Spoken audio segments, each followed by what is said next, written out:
ചില ആളുകളുടെ മൗനത്തെ നമ്മൾ ചൂഷണം ചെയ്യരുത്. അതവരുടെ ബലഹീനതയായിട്ട് നമ്മൾ ഒരിക്കലും കാണരുത്. നമ്മുടെ കൂട്ടത്തിൽപ്പെട്ട ആളുകൾക്ക് അത്തരം സ്വഭാവമുണ്ട്.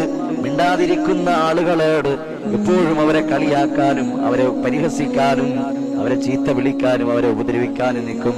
അവർ മിണ്ടാതിരിക്കുന്നത് അവരുടെ ബലഹീനതയായിട്ട് കാണരുത്. ചില സ്ഥലങ്ങളിൽ സംസാരിക്കുന്നതിനേക്കാൾ മിണ്ടുന്നതിനേക്കാൾ മൗനം ദീക്ഷിക്കുന്നതാണ് നല്ലതെന്ന് മുത്തുനബി സല്ലല്ലാഹു അലൈഹി വസല്ലമ തങ്ങൾ പഠിപ്പിക്കുന്നുണ്ടല്ലോ. മൻ സമത നജാ,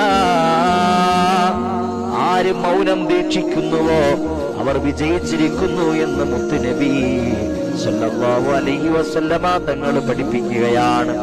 കേട്ടിട്ടില്ലേ? മൗനം വിദ്വാന് ഭൂഷണം.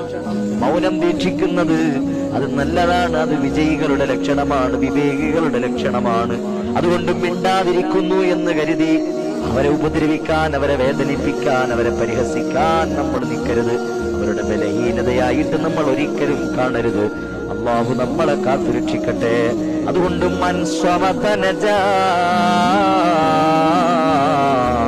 ആരും മൗനം ദീക്ഷിക്കുന്നുവോ അവർ വിജയിച്ചിരിക്കുന്നു എന്ന് മുത്തുനബി സല്ലല്ലാഹു അലൈഹി വസല്ലം